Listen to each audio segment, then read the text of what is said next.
Tell you something before you sit down too comfortably. Your life is not a continuation of my mistakes, or your mother's mistakes, or the mistakes of the women before us. It is a choice. And today I want you to hear this clearly, because no one said it to me when I was your age. Hello there. My name is Character 2. Just because your mother struggled doesn't mean you will. Just because I was a single mother doesn't mean you must become one. And just because pain runs in a family doesn't mean it has to keep running through you.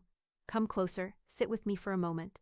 I want to tell you a story, not the polished version people like to tell, but the truth, the kind that teaches. I was young when I had your mother, younger than I was ready for. I loved hard, but I didn't love wisely. Back then, women were taught to endure, not to question. We were told that love meant sacrifice, silence, and staying, even when staying slowly erased you. I believed that if I gave enough, prayed enough, waited enough, the man I loved would become the man I needed. He didn't, and I learned too late that love should never require you to disappear. So I raised your mother alone. I worked tired. I slept worried. I smiled when I was afraid. I did my best, but doing your best doesn't mean you don't leave bruises behind. Some you can't see. Your mother grew up watching me survive, not thrive. And survival teaches strength, but it can also teach fear, scarcity, and the belief that love always comes with pain. When your mother became a single mother too, my heart broke in a quiet way, not because she failed, but because I recognized the pattern. Generations don't repeat because women are weak. They repeat because no one teaches us how to stop them. And now there is you. You are not here to carry our unfinished business. You are not here to prove anything. You are here to become yourself. Being yourself will require courage, not loud courage, quiet courage. The kind that says no when everyone expects you to say yes. The kind that walks away when your heart wants to beg someone to stay. The kind that chooses peace over chaos, even when chaos feels familiar.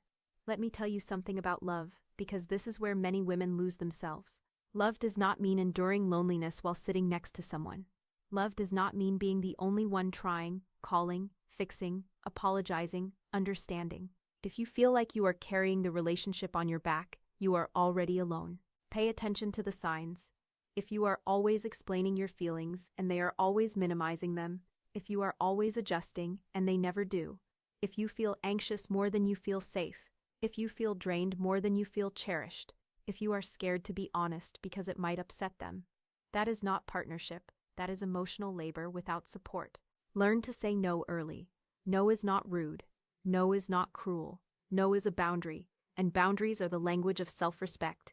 Any love that requires you to abandon your boundaries is not love, it is control disguised as affection.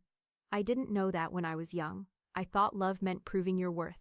I thought patience would change people. I thought if I stayed long enough, my endurance would be rewarded. But love does not grow from suffering. It grows from mutual effort, mutual care, and mutual accountability. I want you to understand this deeply. You do not need to rush love. You do not need to rescue anyone. You do not need to settle just because you are afraid of being alone.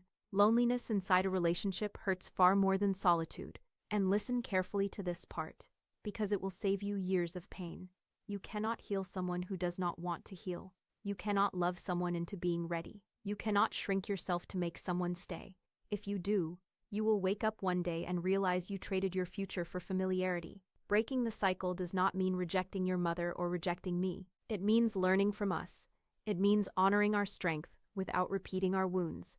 It means choosing differently, not because you are pressured to be perfect, but because you deserve peace. There is no shame in wanting marriage. There is no shame in wanting partnership. There is no shame in wanting stability. What matters is how you choose it. Choose someone who shows consistency, not just promises. Choose someone whose words match their actions. Choose someone who respects your no as much as your yes. And if you ever find yourself walking away, do not call it failure. Call it wisdom arriving on time. If you become a mother one day, let it be because you chose it, not because you were cornered by circumstances. If you become a wife one day, let it be because you are seen, valued, and safe. And if your path looks different from everyone else's, let it be yours. I did not have the tools you have now. I did not have the language for boundaries. I did not know that strength could look like walking away. But you do. And that is how cycles end, not with blame, not with shame, but with awareness. So be yourself, fully, loudly, gently, unapologetically. Learn from our mistakes without carrying our regrets. Love wisely, choose peace, and remember this, always, your story is not written by what happened before you, but by the choices you make now. That is how the circle breaks.